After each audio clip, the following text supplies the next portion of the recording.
Faqala rabbukum azza min qailin alima ya ayyuhalladzina amanu taqullaha haqqa tuqatih wa la tamutunna illa wa antum muslimun.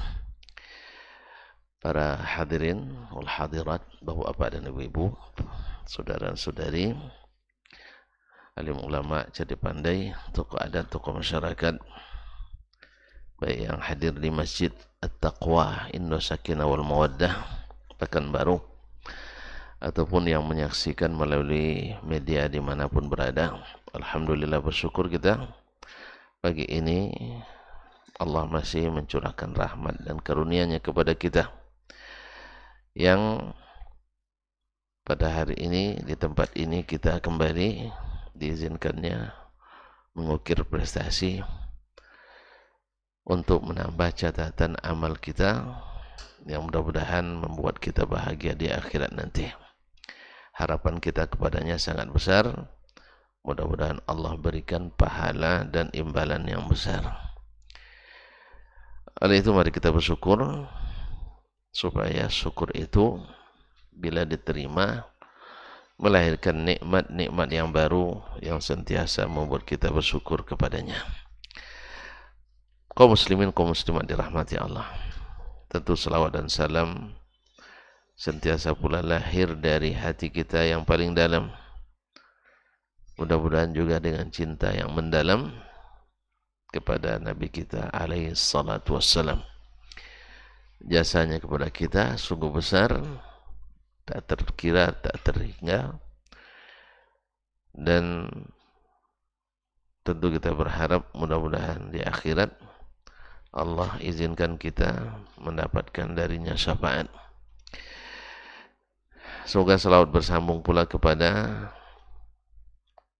karib kerabat, ahli baitnya, keluarga, istri, anak-anak, dan keturunannya. Ma'asyarul kiram dirahmati Allah Subhanahu wa taala, para sahabat dan para tabi'in serta siapapun yang mengikutinya. Kembali kita melanjutkan bersama Imam Al-Bukhari rahimahullah.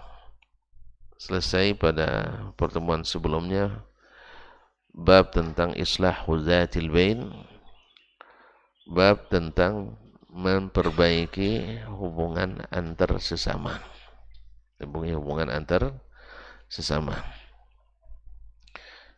Nah, di antara yang banyak merusak hubungan antar sesama muslim itu adalah tidak berkata jujur. Kita berhubungan baik dengannya tapi tidak berkata jujur, dan dia tentu kalau sudah hubungan baik mesti dia percaya dengan kita. Nah, di saat orang percaya pada kita, kita tidak berkata dan berlaku jujur kepadanya.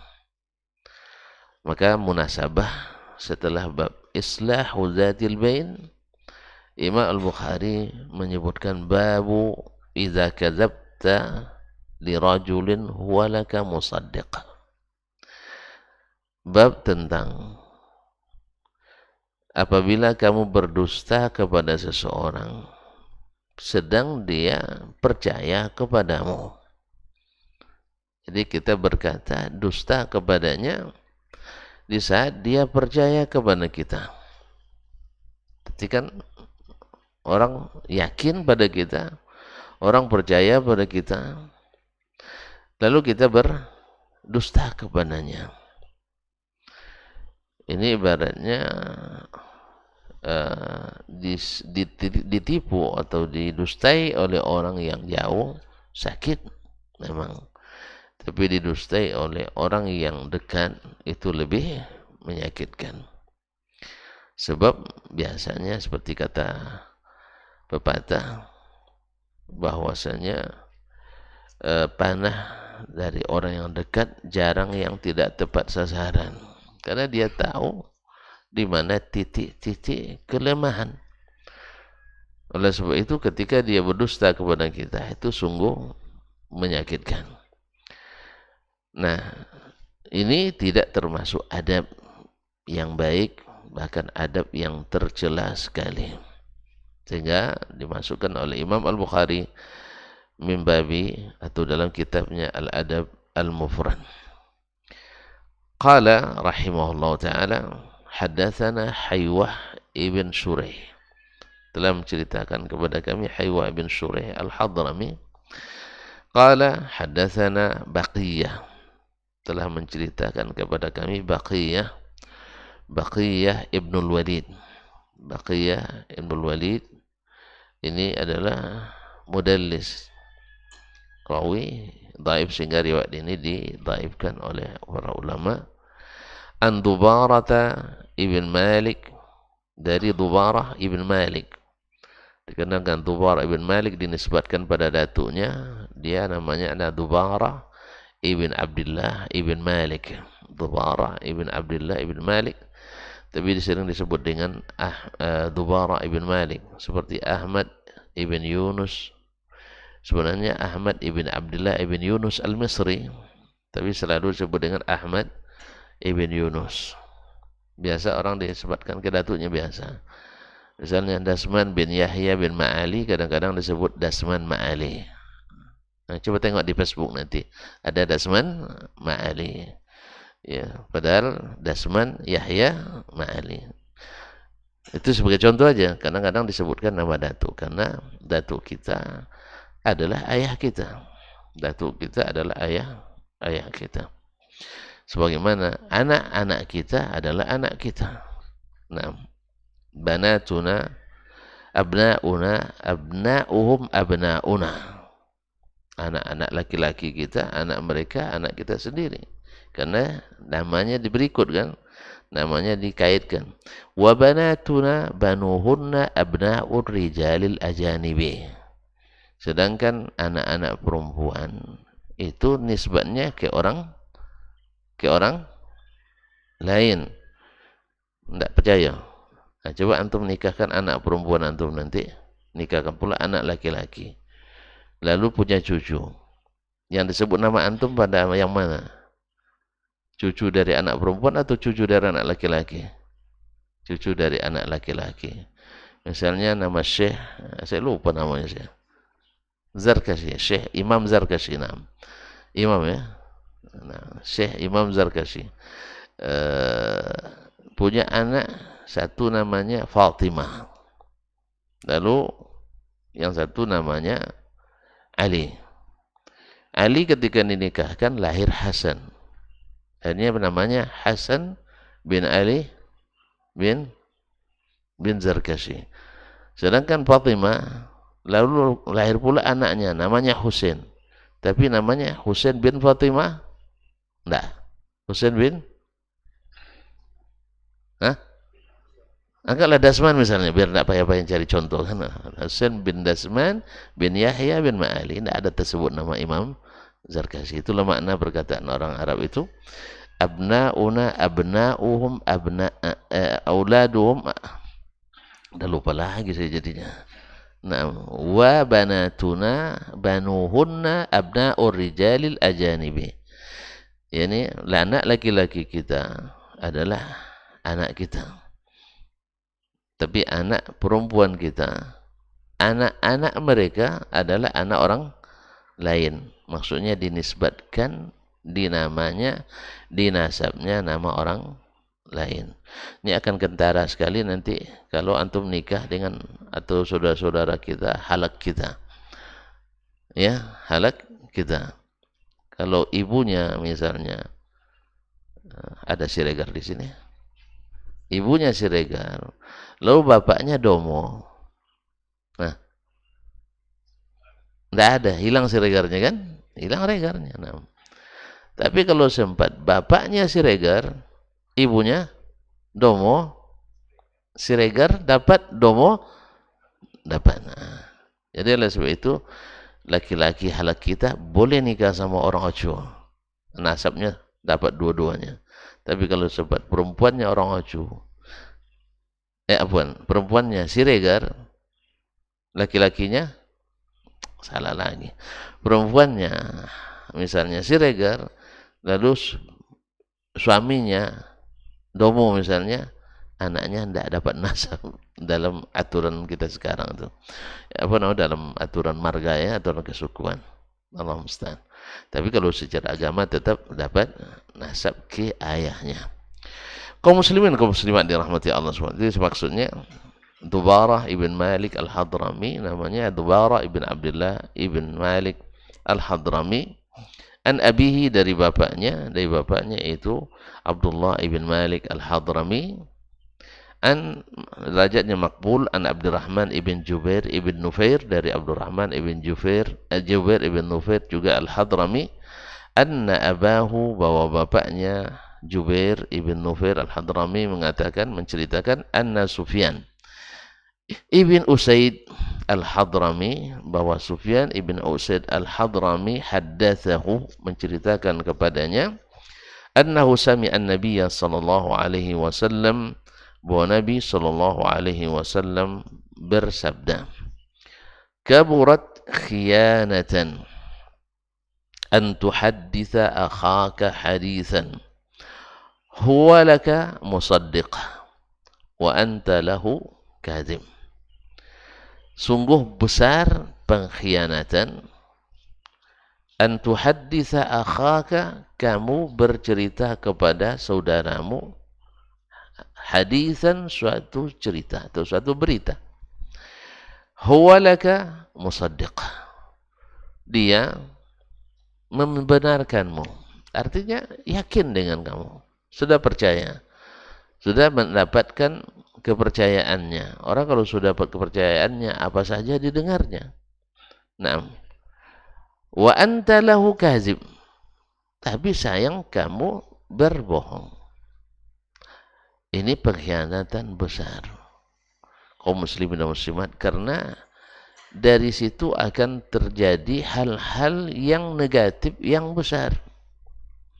Hal-hal yang negatif yang besar. Semakin besar perkara yang terkandung dalam berita tersebut dan itu dusta, semakin besar pula mudarat yang ditimbulkannya, pengkhianatan yang diakibatkannya. Ya, kalau dia dusta dalam masalah agama misalnya, berdusta dalam masalah agama, berapa banyak orang terfitnah oleh dusta ini, sebab orang percaya kepadamu, Taib, kaum muslimin, andainya hadis ini tidak sahih, kan tidak sahih tadi secara sanad, tapi dusta dalam Al-Quran, dalam hadis, semuanya sudah tercap dosa besar, bahkan termasuk urutan dosa besar terbesar, akbarul kabair, yaitu dosa besar yang paling besar, al-isyraku billah wa uququl walidain wa qauluz zur wa qaulu az-zur. Dan sebesar-besar dusta itu adalah dusta atas nama Allah dan Rasul sallallahu alaihi wasallam. Kaum muslimin dan muslimat dirahmati Allah. Nah, yang paling berat itu adalah dusta atas nama Allah dan Rasul sallallahu alaihi wasallam. Nah, kita lalu mendapat tempat di hati umat sebagai ustadz, sebagai ulama, sebagai kiai, sebagai abuya, ustadz, ustazah, ya, syekh dan sebagainya, mufti. Lalu kita ketika berbicara, semua orang manggut itu ngangguk dan manut. Semua orang mengikuti apa yang kita dengar, yang kita ceritakan. Ternyata yang kita ceritakan adalah dusta. Maka mudaratnya berpindah ke semua orang yang kita sampaikan dusta itu. Oleh sebab itu Allah Subhanahu wa taala menjadikan berdusta atas namanya itu lebih dibencinya daripada syirik itu sendiri. Orang syirik mudaratnya memang tidak diampuni, tetapi dia itu mudaratnya bagi dia sendiri. Tapi kalau dusta atas nama Allah, berarti kan juga tidak diampuni. Kalau tidak taubat kepadanya, Sebab mudaratnya meliputi semua orang yang mendengarkan dan mengikuti. Makanya ad-dararul muta'addi, yakni syarrun min ad-darari al-qasir. Sesungguhnya kemudaratan yang berpindah ke orang lain itu lebih berat dari mudarat yang hanya untuk diri sendiri. Itulah sebabnya kenapa orang alim lebih afdal daripada abid. Orang yang berilmu lebih utama dari ahli ibadah. Apa sebab? Ibadahnya untuk dia sendiri, ilmunya untuk dia dan orang lain. Apa yang lebih afdal? Kenapa lebih afdal?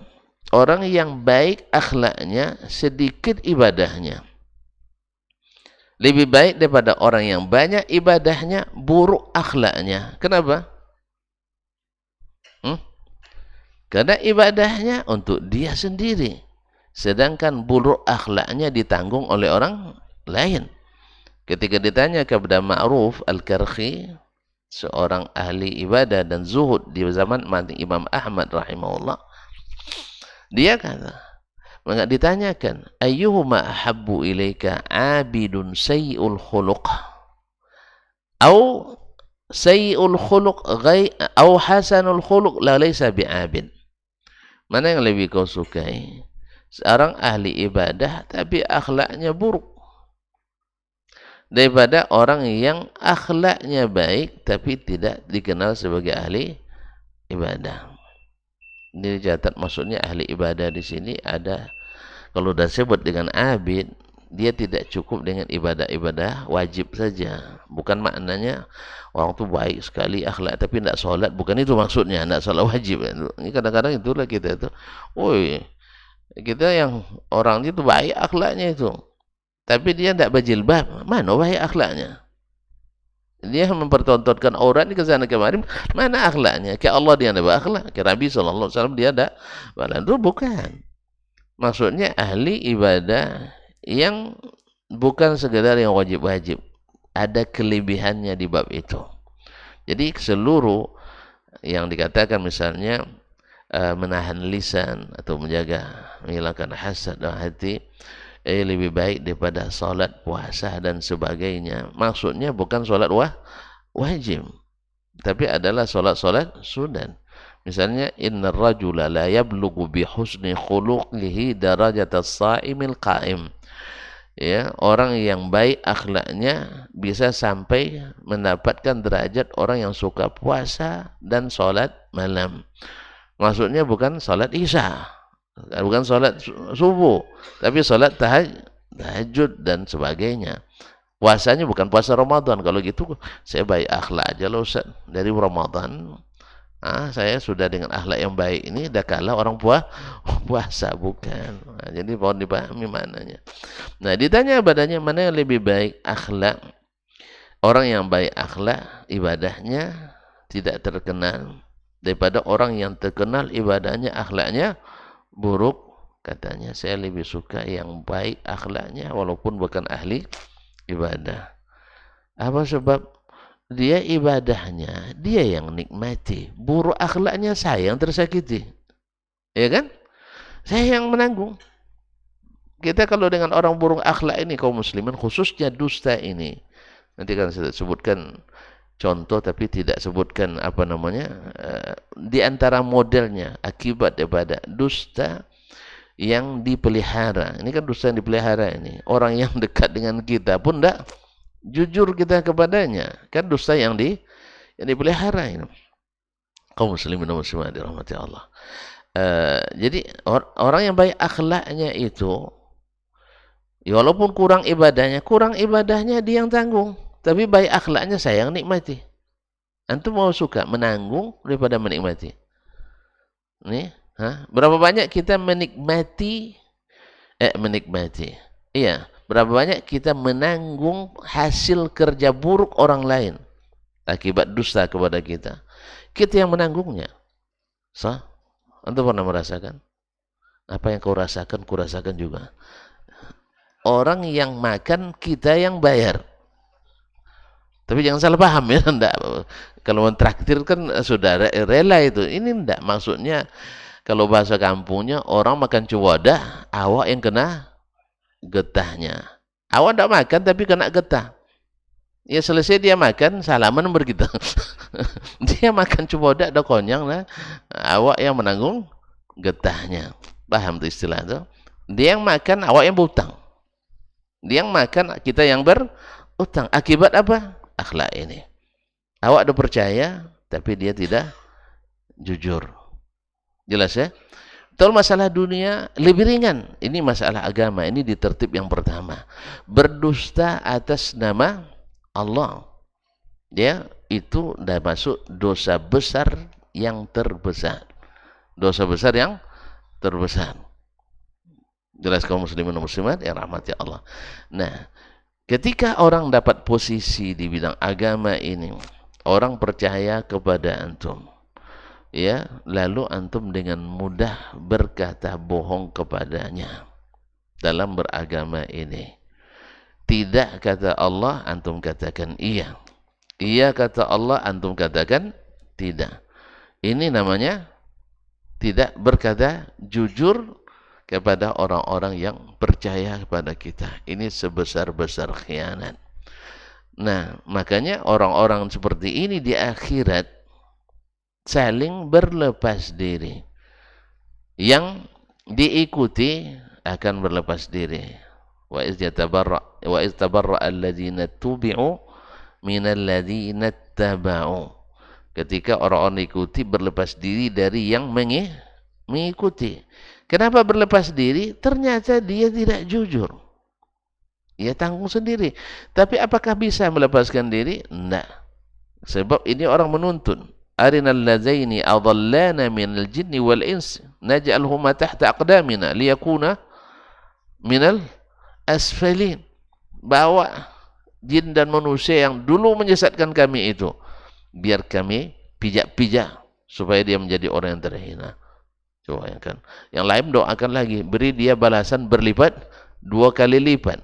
Kata Allah, semuanya dapat dosa berlipat. Oleh itu kaum muslimin dan muslimat dirahmati Allah. Oleh sebab itu para ulama as-salaf sangat mewanti-wanti dan sangat berhati-hati jangan sampai berkata dusta atas nama Allah dan Nabi sallallahu alaihi wasallam. Kaum muslimin dan kaum muslimat dirahmati Allah. Sebab apa? Sebab kata Nabi sallallahu alaihi wasallam, al-kazibu alayya laysa kal-kazibi ala ahad. Berdusta atas namaku tidak seperti berdusta atas nama orang lain siapapun. Apa sebab? Karena berdusta dengan atas nama Nabi adalah membuat syariat. Karena kalau dikatakan ini dari Nabi sallallahu alaihi wasallam, berarti ada syariat baru. Nah, Ustaz, ini hadis tidak sahih nih, Ustaz. Hadis tidak sahih. Hadis ini dengan lafaz ini tidak sahih, tapi hadis tentang dusta dalam beragama banyak yang sahih. Jelas? Makanya ini hadis secara maknanya sahih di riwayat yang lain, bahwa berbohong itu adalah pengkhianatan besar. Berbohong itu adalah pengkhianatan besar. Dan besar pula pengkhianatan dan bohong itu ketika berbicara, ya, yang merendahkan Allah dan Rasul sallallahu alaihi wasallam. Ya, itu menyampaikan hadis-hadis bohong yang banyak ditulis atau disebutkan dalam kitab-kitab orang yang memang sukanya berbohong. Misalnya, ya, orang berbohong atas nama Allah dan Rasul sallallahu alaihi wasallam sampai-sampai mereka mengatakan bahwa imam-imam kami, kalau sudah cerita imam, orang apa biasanya? Orang Syiah. Imam yang 12 itu didatangi oleh malaikat akbar wa a'zam min Jibril. Masya Allah. Ya, didatangi oleh malaikat yang lebih besar, lebih agung dari Jibril alaihissalam. Gimana itu? Hah? Kalau memakai cara mereka berpikir, berarti Ali bin Abi Thalib lebih besar daripada Nabi kita Muhammad sallallahu alaihi wasallam. Akhirnya dari situ pula lahir keyakinan mereka. Wa inna li a'immatina maqaman la yablughuhu nabiyyun mursal wala malakun muqarrab. Sesungguhnya imam-imam kami memiliki maqam yang tak tercapai oleh malaikat yang dekat dan tidak pula oleh rasul yang diutus. Ya, coba lihat pengkhianatannya luar biasa, kesesatannya tak ketulungan kata orang. Apa sebab? Dari sini rentetan dusta akan lahir dusta-dusta yang lain. Kaum muslimin dan muslimat dirahmati Allah. Akhirnya mereka berkeyakinan bahwa para imam itu lebih hebat daripada Rasul sendiri. Oleh sebab itu, kalau antum bawa hadis sahih dari Nabi Muhammad SAW, Sahih Bukhari, mereka akan tak terima. Apa sebab? Imamnya lebih hebat dari Nabi Muhammad SAW. Itu yang disebutkan oleh imam mereka yang halik, yaitu Al-Khumaini dalam kitabnya Al-Hukumat Al-Islamiyah. Nasallallahu as-salamata wal afiyah min al-dhalal wal riwayah. Kaum muslimin, ada orang juga berdusta ya untuk membela mazhab dan pendapatnya. Ya, kalau yang namanya dusta kaum muslimin, pendusta itu memang ahli. Namanya ahli dusta. Al-Quran bisa dijadikan cara oleh orang lain untuk berdusta. Al-Quran. Tidak percaya tuh? Tidak percaya? Tidak percaya? Kalau tidak percaya, saya sebutkan contoh banyak. Tapi kalau percaya, cukup di segitu aja. Tidak percaya? Masya Allah. Nah, terpaksa saya buat contoh. Berkata orang Syiah lagi, Allah kan berfirman, kuntum khaira ummatin ukhrijat linnas. Kamu menjadi umat terbaik yang diutus kepada manusia. Apa mereka baca? Kuntum khaira a'immatin ukhrijat linnas. Kalian adalah sebaik-baik imam. Jadi maksudnya imam yang 12 ayat yang mutawatir menjadi alat untuk berdusta. Kaum muslimin dan muslimat dirahmati Allah SWT. Dan ayat dan hadis bisa jadi subuhat. Apa contohnya? Tidak percaya juga? Nah, itu saya bikin contoh. Ayat Al-Quranul Karim bisa jadi subuhat bagi orang. Misalnya, banyak contoh. Antum kalau baca dalam kitab Ahlil Ahwa wal Bidah akan ditemukan banyak. Misalnya apa? Laisa kamitslihi syai'un wa huwas samiul basir. Tidak ada yang serupa dengannya. Allah Maha mendengar, Maha melihat. Dengan ayat atau sepenggalan ayat laisa kamitslihi syai'un, orang menolak ayat-ayat dan hadis, hadis tentang sifat-sifat Allah. Dengan alasan apa? Dengan alasan yang dikamuflase. Ya, Allah maujudun bila makan. Ditulis pula di stiker, saya tengok tuh ya di mobil gitu. Allah maujudun bila makan. Allah ada tanpa tempat. Dari keedah akal ini akhirnya berbuat nakal kepada nakal. Ya, berbuat nakal pada nakal. Nakal semuanya harus tunduk pada ini. Sehingga ketika Allah berfirman dalam banyak tempat, 7 tempat dalam Al-Quran atau 6, Ar-Rahmanu 'alal 'arsy istawa, tidak mungkin. Sebab kalau di atas aras mengambil tempat. Jelas? Akhirnya ayat yang muhkamat menjadi ayat yang mutasyabihan. Akibat syubhat tadi. Kaum muslimin dan muslimat dirahmati Allah. Padahal menurut ahlus sunnah, ya, yang mengimani sunnah, ya, bukan ahlus sunnah yang membelakangi sunnah, yang menerapkan dan mengimani sunnah, Antara ayat ini dengan ayat-ayat sifat tidak bercanggah, tidak bertentang, tidak bertembung, tidak berlawanan. Sebab apa? Laisa kamitslihi. Dhamir di sini, hi di sini kembali kepada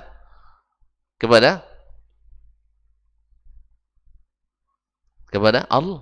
Allah. Laisa kamitslillahi syai'un. Syai'un kembali kepada apa? Kepada makhluk. Sesuatu apapun. Jelas? Jelas? Nah, berbicara tentang zat sama dengan bicara tentang sifat atau sebaliknya. Ketika zat Allah tak ada sama dengan zat manapun, demikian pula tidak ada sifat Allah yang sama dengan sifat manapun. Maka kita katakan ketika bicara tentang istiwa, ya, istiwa laisa kamitsli istiwaihi istiwaun. Tidak ada istiwa yang sama dengan istiwanya Allah Tabaraka wa Ta'ala. Sesuai antara ayat ini dengan ayat istiwa. Ketika Allah berkata misalnya kepada iblis, lima la tasjudu lima khalaqtu biyadayya, kenapa kamu tidak mau sujud kepada apa yang Adam yang aku ciptakan yang kedua tanganku. Nah, kalau kedua tangan berarti punya jisim. Akan itu ya. Kenapa mesti punya jisim? Karena mereka membandingkan Allah dengan makhluk. Ya, buatlah istilah-istilah jisim, al-jauhar, al-arad, al-jisim, al-arad, wal-jauhar, maka dijadikanlah al-jarihah, al-jawarih yang sebelumnya tak dikenali oleh istilah-istilah para as-salaf. Mereka buat, lalu diukurlah Allah dengan makhluk tadi. Setiap yang bertangan mesti berjisim. Berarti mentasbihkan Allah dulu. Padahal ayat tadi dipasangkan laisa kamitsli yadihi yadun. Tidak ada tangan manapun yang sama dengan tangan Allah Tabaraka wa Ta'ala. Sebagaimana kan ayat kan wa huwas samiul basir. Allah mendengar, makhluk juga mendengar. Buktinya antum paham apa yang saya katakan? Apakah mendengar Allah sama dengan mendengar kita? Ya tidak. Laisa kamitsli sam'ihi sam'un. Tidak ada pendengaran yang sama dengan pendengarannya. Kemudian Allah berilmu, kita juga berilmu. Sama ilmunya? Ya tidak. Berarti tidak mesti sama. Maka kita katakan laisa kamitsli ilmihi ilmun, tidak ada ilmu. Nah, dengan demikian selesai semua masalah. Daripada bertentangan lebih baik damai. Ini bertahan juga harus bertentangan katanya. Apa sebab ulama yang bilang Rasul bilang tidak bertentangan, antum bilang ulama bilang bertentangan. Mana yang lebih alim? Ulama kita pada Rasulullah SAW. Rasulullah memang tidak ulama dia. Rasul tidak ulama dia. Hah?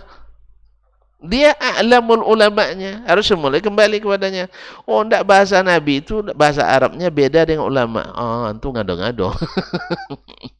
Bahasa Arab yang digunakan oleh ulama, bahasa Arab itu juga yang digunakan oleh Nabi SAW.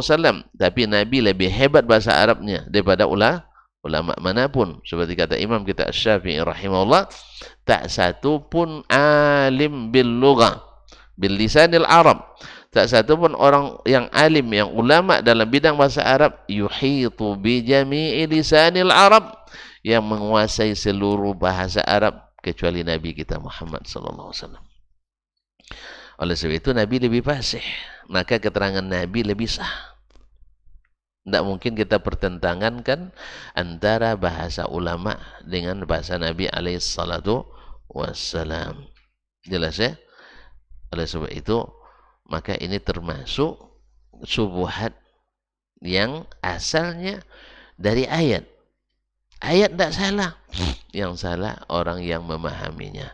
Ini air jernih. Ini selalu saya buat air ya. Air itu jernih. Al-Quran, hadis itu jernih. Jernih sekali. Lalu kita masukkan ke 2 gelas. 1 gelasnya bersih, suci, mensucikan. Nah, bersih, bening gelasnya. Yang 1 bekas jus 2 pekan yang lalu. Nah, kira-kira masuk ke dalam gelas bersih, hasilnya air bersih. Masuk ke gelas bekas, airnya menjadi air bekas. Air mustakmal. Air yang sudah terkontaminasi. Makanya bersihkan akal kita, bersihkan hati kita dari segala syubhat yang diada-adakan itu. Termasuk syubhat Allah mawjudun bila, makanya dihapus. Sebab dia yang merusak ayat-ayat dan hadis. Jelas ya? Ya, istilah-istilah apa lagi Allah wujud bila makan, apa lagi? Apa namanya? Ayat-ayat sifat adalah ayat mutasyabihat. Ini siapa yang bilang? Tidak ada yang mengatakan mutasyabihat ayat-ayat sifat. Asalnya adalah ayat-ayat muhkamat. Tetapi karena tadi dijadikan ayat mutasyabihat. Oleh itu kaum muslimin dan muslimat, kalau sudah hapus syubhat ini, kembali bejana kita bersih, maka akan lahirlah akidah-akidah yang bersih. Kaum muslimin dan muslimat dirahmati Allah. Akibat ini, akibat daripada melakukan sesuatu, meyakini sesuatu tidak berdasarkan dalil, tetapi dalil, tidak sedikit pula orang berdusta kepada pengikut-pengikutnya. Ya, seperti orang berdusta kepada pengikut-pengikutnya demi membelah mazhabnya. Ini sudah terjadi dulu. Tuan-tuan kalau belajar ilmu wada' al-hadis, akan terlihat di antara sebab-sebab wada' itu adalah fanatisme golongan, fanatisme partai nggak ada waktu itu. Apa namanya, fanatisme ormas. Ormas juga belum ada waktu itu. Sekarang aja ada. Fanatisme ras, fanatisme, bahkan sampai fanatisme jualan sayur. Nah, yang suka tonggak yang paling utama buat hadis palsu. Yang grup kacang panjang, lalu keluar pula hadis tentang kacang panjang. Dulu mazhab. Nah, orang yang ketika terjadi perselisihan dahsyat dulu antara imam mazhab Syafi'i dengan mazhab Hanafi, masing-masing buat hadis palsu untuk menjatuhkan imam. Coba bayangkan, yang dijatuhkan bukan pengikutnya, imamnya. Ya, sebab kalau dahannya, pohonnya jatuh, ranting tak ada lagi berdiri. Itu maksudnya. Kalau imamnya yang ditembak, mati, selesailah sudah. Makanya dalam peperangan yang paling dicari siapa? Panglimanya. Sebab kalau panglima dah gugur, pasukan akan mudah hancur. Oleh sebab itu maka panglima dijaga betul. Kaum muslimin dan muslimat dirahmati Allah SWT. Maka dia tembak panglimanya. Lalu keluarlah hadis-hadis seperti sayati ala ummati rajulun asyaddu ala ummati min iblis yuqalu lahu Muhammad ibn Idris. Akan lahir ya kepada umatku nanti seorang yang lebih bahaya dari iblis, namanya Muhammad bin Idris. Ya Allah, ini lisan. Ya, semoga dia bertobat sebelum meninggalnya dulu. Kita tidak tahu tak tobat dan dah. Akhirnya dia berbohong untuk menjatuhkan mazhab Imam Asy-Syafi'i. Siapa yang tembaknya? Imam Asy-Syafi'i rahimahullah ta'ala. Kaum muslimin dan muslimat dirahmati Allah. Jadi hilang semua pendapat-pendapat Imam Syafi'i yang kita lihat dalam misal Adabus Syafi'i, Manaqibus Syafi'i, keutamaan Imam Syafi'i, itu tidak ada di matanya sama sekali. Hilang kebaikannya. Apa sebab? Karena mata buta, karena hati mati. Tentu yang lain ada pula yang melampau pula di antara pengikut mazhab Hanafi, Syafi'i, tidak rela imamnya dijatuhkan, akhirnya dia buat pula hadis palsu menjatuhkan imam mazhab Hanafi. Oh, tidak kalah juga redaksinya mirip-mirip. sayati ala ummati zaman fihi rajulun yuqalu fihi rajulun ashaddu ala ummati minasyaitan yunbazu bi abi Hanifatan Nu'man. Akan datang suatu zaman kepada umatku, di situ ada seorang laki-laki lebih berbahaya dari syaitan, namanya Abu Hanifah Nu'man. Namanya Imam Abu Hanifah lebih bahaya dari syaitan. Nah, dusta-dusta ahli ahwa wal bidah sampai hari ini masih berlanjut. Sekarang ketika datang Imam Al-Mujaddid Muhammad bin Abdul Wahhab At-Tamimi rahimahullah ta'ala ingin mengembalikan umat dengan hadis-hadis dan ayat-ayat kepada zaman seperti zaman sahabat. Ya, tinggalkan seluruh khurafat, tinggalkan seluruh hawa dan syubhat. Akhirnya mereka perangi habis-habisan. Sampai ada yang berdusta bahwa Syekh Muhammad bin Abdul Wahhab adalah seorang pendusta pula. Coba bayangkan, seorang pendusta. Dustanya kenapa? Dia berdusta menafsirkan perkataan orang tadi, sehingga lahirlah dusta. Orang bisa menafsirkan dusta dengan dusta dia. Mau tahu? Mau tahu? Ya. Dia rakit berdasarkan pemahamannya. Syekh berbicara ketika tafsir ayat ittakhadhu ahbarahum wa ruhbanahum arbaban min dunillah. Min dunillah. Siapa itu? Orang-orang Yahudi dan Nasrani menjadikan para ruhban, para ahbar, yaitu para ulamanya, waruban dan ahli-ahli ibadahnya. Di Yahudi ulamanya. Karena Yahudi itu banyak ulamanya tapi kurang ibadahnya. Ya, ahli, ya. Kalau kita mungkin orang-orang kaum akademisinya, para pemikirnya, berbicara lancar, ilmu tinggi tapi amal kurang. Ya. Gampang sekali dideteksi. Pas amal tidak akan terlihat di masjid, tapi cerita tentang agama, masya Allah nomor 1 kalau di forum-forum. Tapi kalau minum masih tangan kiri. Ya, padahal ini profesor, doktor di bidang hadis. Ya, tapi minum tangan kiri. Mustahil dia nggak tahu. Mustahil dia nggak tahu bahwa minum tangan kanan adalah dari sunnah Nabi Shallallahu Alaihi Wasallam. Ini orang-orang tercerdas. Di agama Yahudi banyak dulu, tapi tidak mengamalkan. Pandai mengelak, jurus mengelaknya hebat. Ya, pandai bersilat lidah. Ahbar. Sedangkan agama Nasrani dulu orangnya rajin-rajin beribadah, cuman tak mau menuntut ilmu pula. Akhirnya yang satu dimarahi karena dia tahu tak mau tahu, yang satu sesat. Apa sebab?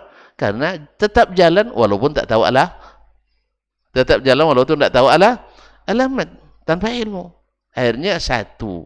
Kamu tahu sudah dilanggar juga. Memangnya kan pandai dia jawab gitu. Memangnya wajib ya? Kamu di gimana sih? Kamu kamu berdagang nak untung atau tidak? Tentu tidak beruntung. Wajib dapat untung. Hukum dapat untung wajib apa enggak? Ya enggak juga sebenarnya. Tapi antum ketika enggak beruntung, gimana rasanya? Kecewa. Ya kan? Kecewa. Maka coba kejar untung itu. Jadi kaum muslimin dan muslimat. Jadi Syekh sedang membicarakan masalah orang-orang yang dengan ilmunya yang tinggi merubah-rubah hukum Allah Subhanahu wa ta'ala. Maka Syekh mengatakan, ya, kelakuan Yahudi yang merubah-rubah hukum Allah itulah dengan alasan fikih yang kita sebut hari ini dengan istilah fikih. Tidak paham tuan. Ini jangan-jangan jadi subhat pula nanti. Saya ulang kembali. Kan Allah mencela orang-orang Yahudi dan Nasrani yang menjadikan alim ulamanya dan kemudian para ahli ibadahnya sebagai tandingan-tandingan Allah. Kalau menjadikan mereka sebagai tandingan, hukumnya apa? Syirik. Menjadikan tandingan-tandingan selain Allah itu hukumnya syirik. Kenapa itu berlaku? Datang Adi ibn Hatim. Seperti saya ceritakan dari awal kronologisnya. Adi ibn Hatim At-Ta'i. Dulu beragama Nasrani. Lalu masuk Islam. Lalu dia menyampaikan ke Nabi semacam keberatan dengan ayat itu. Sebab kami tak pernah menjadikan para rahib itu, para ahli ibadah itu, dan para ulama kami itu sebagai Tuhan sembahan. Paham tak? Ya. Padahal Al-Quran nyebut arbaban, jamak Rabb. Rabb itu artinya kan Tuhan. Tuhan dan Tuhan tandingan selain Allah. Kami tak pernah menyembah mereka. Lalu Nabi tafsirkan. Alaisu idza istahallul haram istahlaltumu. Bukankah para ulama kalian itu ketika menghalalkan yang haram, kalian ikut? Kalian ikut? Ya Allah ya Rabbi. Haramkan. Salah. Halalkan. Ketika mereka menghalalkan yang haram, kalian ikut enggak? Ikuti enggak? Bukan antum, orang tadi. Nah, ikuti, betul. Wa idza ahallul harama istahlaltumu. Kalau mereka menghalalkan yang haram, kalian ikut? Ikut pula menghalalkannya. Jadi masalah halal kata Allah, kata ulama haram, kalian ikuti yang haram. Kata Allah halal, lalu ulama bilang haram, kalian ikuti yang perkataan alim. Paham tak? Paham tak? Kata Allah dia di atas, kata ulama Allah bilang di mana-mana. Ikut mana kalian? Hah? Allah dan Rasul bilang Allah di atas. Tapi ini salah. Saya takut nanti diambil lagi sebagai bahan untuk fitnah ini. Ya. Allah bilang musik, Nabi bilang musik haram, sah? Betul enggak? Carilah hadisnya. Ada 8 hadis dalam masalah itu, 5 sahih dan hasan, 2 dhaif, 1 palsu. Nah, jadi hadis-hadisnya sahih, musik dilarang. Lalu antum bilang ada ulama yang mengatakan boleh. Alasannya apa? Kami jadikan bintang-bintang sebagai perhiasan. Apa hubungan musik dengan perhiasan? Allah jamilun yuhibbul jamal. Allah itu indah, suka keindahan. Jadi Allah suka suara indah. Nyanyi adalah suara indah. Kalau gitu Allah suka yang cantik-cantik. Kalau keluar perempuan dengan berhias, berarti cantik. Allah suka yang seperti itu? Tidak paham. Besoklah, pekan depanlah saya jelaskan. Kalau dengan dalil Allah indah, suka yang indah-indah, dah. Lalu antum hias anak gadis antum nanti dengan pakaian secantik-cantiknya, suruh berjalan di luar. Boleh apa enggak? Anda paham rupanya, alhamdulillah. Saya lanjutkan. Ini dalil lain. Memang Allah jadikan bintang-bintang perhiasan. Memang untuk dinikmati. Kalau seandainya datang larangan, jangan kalian lihat, kita tidak lihat. Tapi alhamdulillah enggak ada larangan melihat. Sedangkan musik memang indah. Antum suka enggak? Ngaku aja lah saya. Masa tidak suka antum? Ya, semua kita menyukainya. Kadang-kadang sambil duduk, dah gerak-gerak kaki gitu. Tidak terasa. Oh, sedang baca tafsirnya. Sedang baca tafsir, bunyi musik di tetangga jauh. Karena sebagian masjid mutar musik juga kadang-kadang hanya bila Israel itu kaki tanpa terasa tergerak. Ini kamu itu tandanya itu suka sebenarnya. Cuman karena ada larangan. Indah, betul. Bikin kita lalai malah. Tapi dilarang. Nah, kata Rasul jangan, kata ulama ayo. Antum ikut yang mana? Kan itu kan? Kata Rasul jangan, kata ulama sebagiannya ayo. Nah, yang maksud syekh itu ini, jenis fikih seperti inilah yang dimaksudkannya. Ketika Allah membedakan zakat harta, zakat nisab zakat kambing dengan sapi. Nah, Allah Maha tahu. Rasul mengetahui. Sapi berapa berwajib?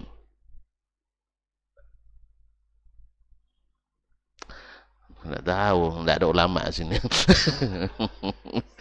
Sapi baru wajib 30 ekor. Kambing 40 ekor. Nah, ini Nabi tahu nggak dulu harga kambing 1 dinar? Harga sapi beda lagi. Tahu nggak Nabi? Tahu. Nah, tiba-tiba datang orang sekarang ahli fikih yang mengatakan ini tidak adil. Kambing 40 ekor harganya 100 juta. Sapi 30 ekor harganya tidak tahu antum, 10 juta kali 30, 300 juta. Ini sampai 300 juta baru wajib. Ini sudah 100 juta sudah wajib. Oleh sebab itu, kita sekarang karena kita lebih banyak ngitung duit, maka kita jadikan nisabnya harga. Bukan lagi hitungan nyawanya atau badannya. Akhirnya dibuatlah zakat kambing dan sapi sama. Bila nilainya sama 100 juta, wajib zakat. Kira-kira gimana? Ada yang mau bersapi lagi nanti? 10 sudah wajib zakat.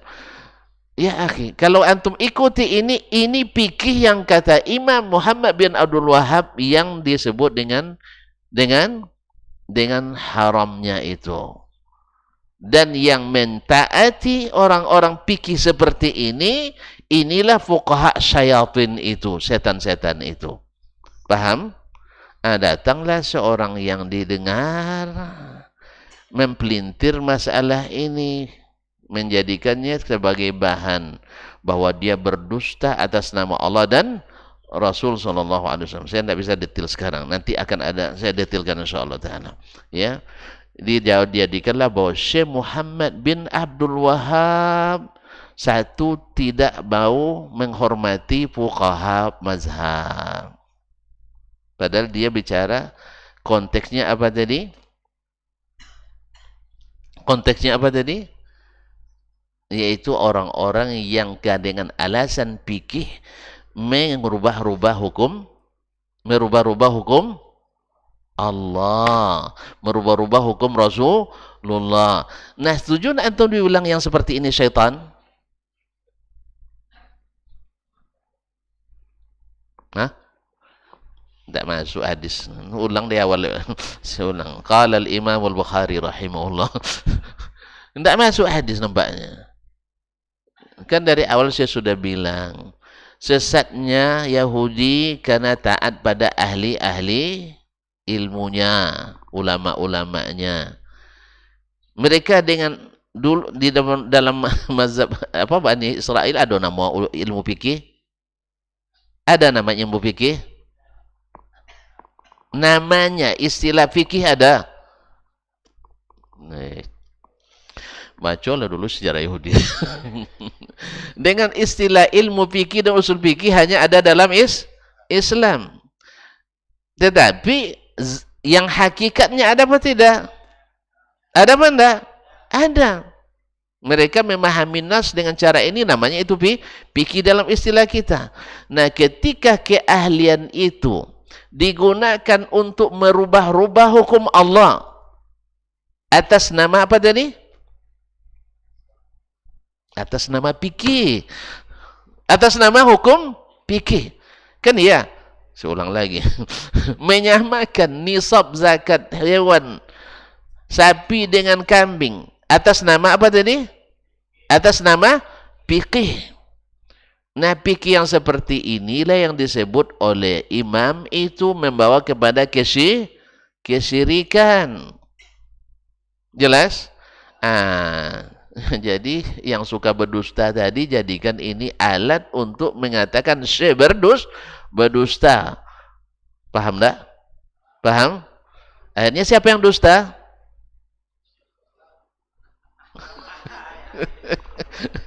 Siapa yang dusta?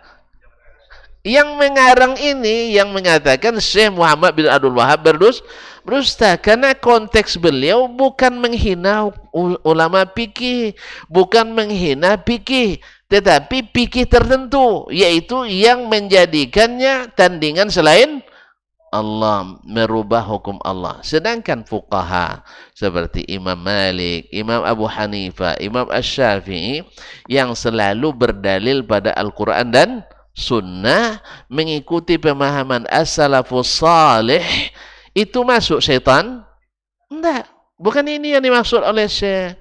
Nah, tapi kawan dapat alat dia untuk menjadi alat penetrasi, infiltrasi, bahasa apa pula ini saya, ya, untuk melegalkan apa yang ada dalam dirinya, untuk menjatuhkan Syekh Muhammad bin Abdul Wahab, bahwa tidak tanggung-tanggung dia bilang, ngapain kalian mengikuti Muhammad bin Abdul Wahab itu, sudah pakai Muhammad bin Abdul Wahab ini pendusta, disebut sebagai caban dusta.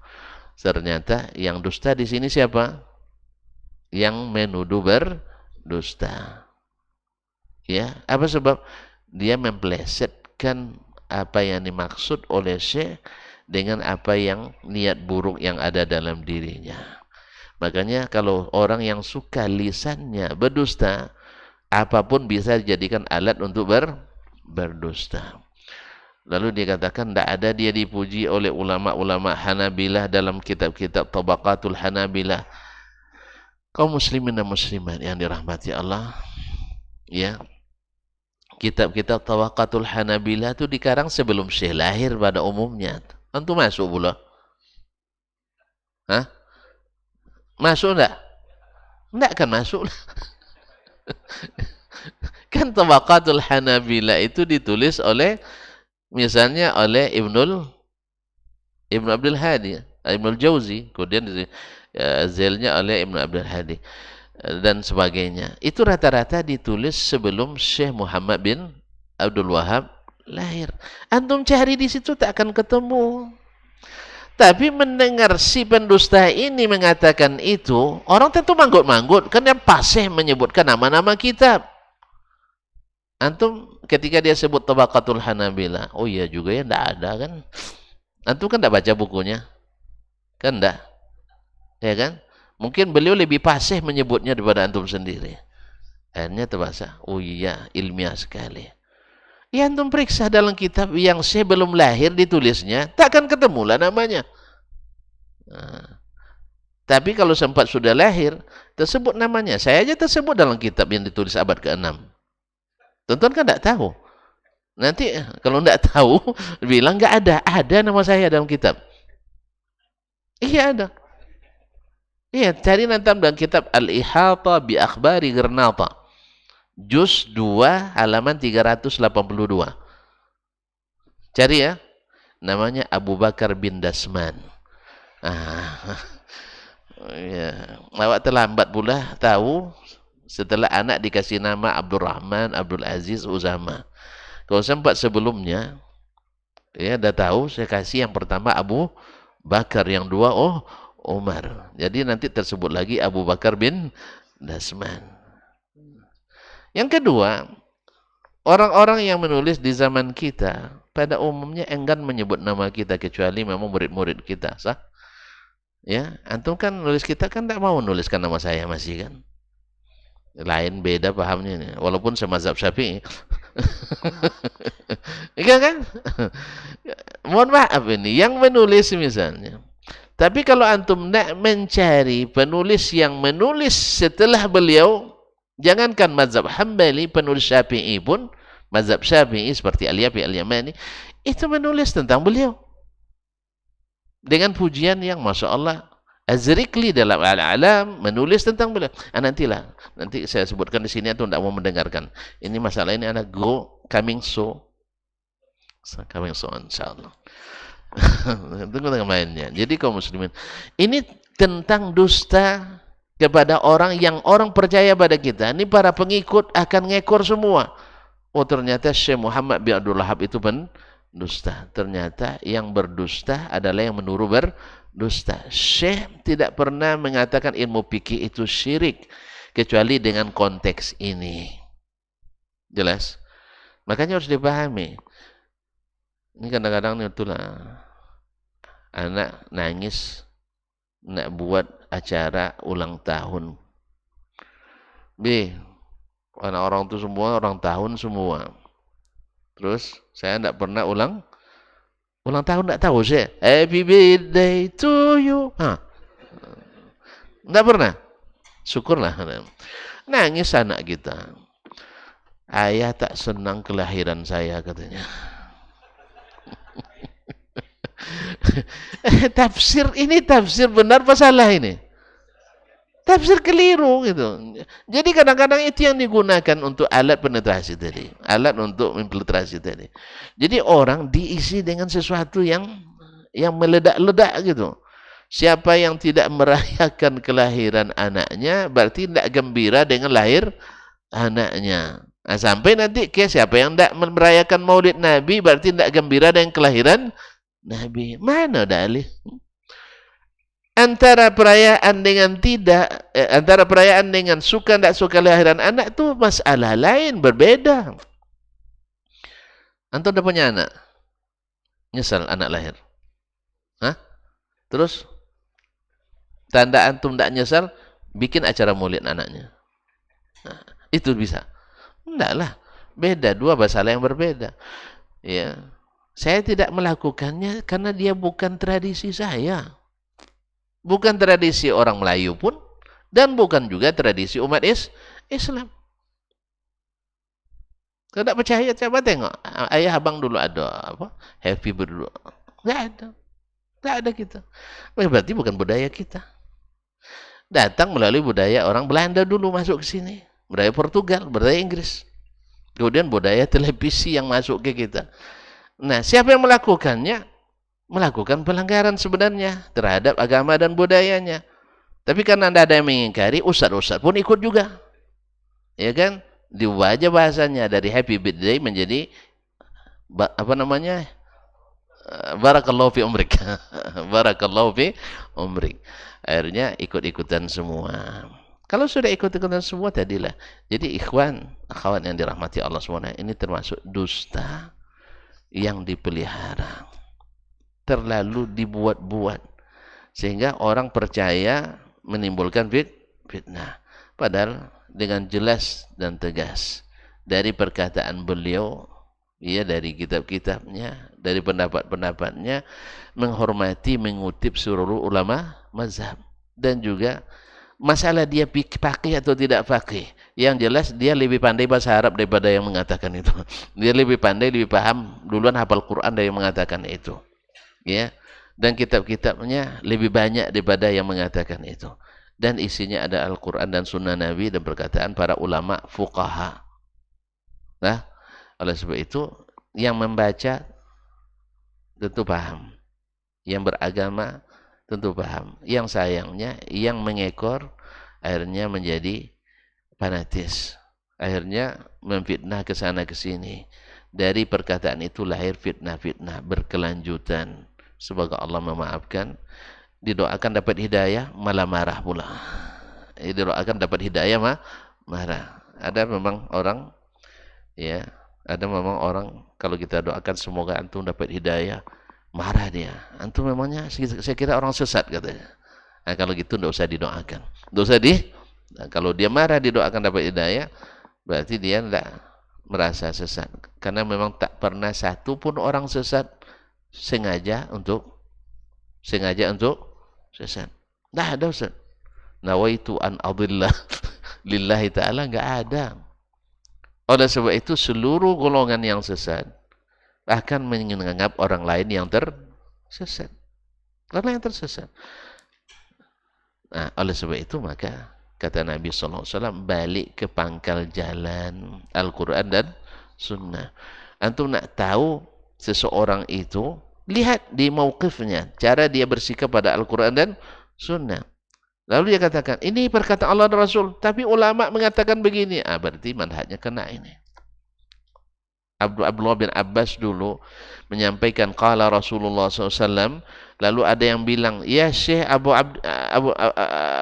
Abbas, ya ammi Rasulullah SAW, karena Abu Bakar wa Umar yaqulani kaza. Abu Bakar dan Umar dulu mengatakan begini. Marah besar dia. Saya katakan Rasulullah berkata, kalian bilang dengan kala Abu Bakar dan Umar. Abu Bakar dan Umar orang terbaik sih ya, setelah Rasulullah Sallallahu Alaihi Wasallam. Tapi perkataannya tidak boleh ditandingkan dengan perkataan Nabi Alaihi Salatu Wasallam. Apalagi Pak Abu Bakar dan Syekh Umar. Makanya ini Rasulullah, ini Allah Subhanahu Wa Taala. Oh enggak, kita harus memahami pemahaman para ulama. Ah iyalah, memang Nabi tidak ulama. Nah. Abu Bakar dan Umar tidak ulama. Nah. Ma'asyiral kiram dirahmati Allah. Mohon maaf terlalu panjang. Tapi sebabnya karena saya agak terlambat datang. Ya itu aja masalahnya. Jadi salahnya saya lagi. Nah, oleh sebab itu saya minta maaf lah. Nah, ya tadi mau berangkat dari Panas ke mobil, tiba-tiba orang komat, salat di sana saya. Sebab di sini tidak pasti juga dapat. Ya, kadang-kadang kan tadi udah bilang, udah sampai di parkir langsung. Kadang-kadang sampai di parkir langsung rukuk kadang kan. Kalau langsung salam salah sendiri tuh mana. Nah, kalau saya kejar mungkin dapat juga tadi. Cuman karena di sana sudah komat, akhirnya kayaknya kurang pas pula. Kalau nak ngajar adabul mufrad kan, tiba-tiba kita melanggar adab. Akhirnya saya salat di sana dulu. Allah musta'an. Terima kasih dan mohon maaf. Wabillahi taufiq wal hidayah.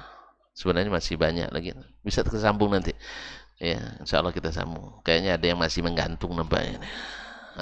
Biar tidak salah paham. Tapi insya Allah kesimpulannya bahwa kepercayaan yang orang berikan kepada kita jangan sampai kita khianati, dan sebesar-besar khianat itu adalah berdusta ketika berbicara kepadanya dan dia meyakini kita benar. Wallahu musta'an wa alaihi tuklan. Wallahu ta'ala alam wa sallallahu ala nabiyyina Muhammad wasallam wa subhanakallahumma bihamdik asyhadu an la ilaha illa anta astaghfiruka wa atubu ilaik. Wassalamualaikum warahmatullahi wabarakatuh.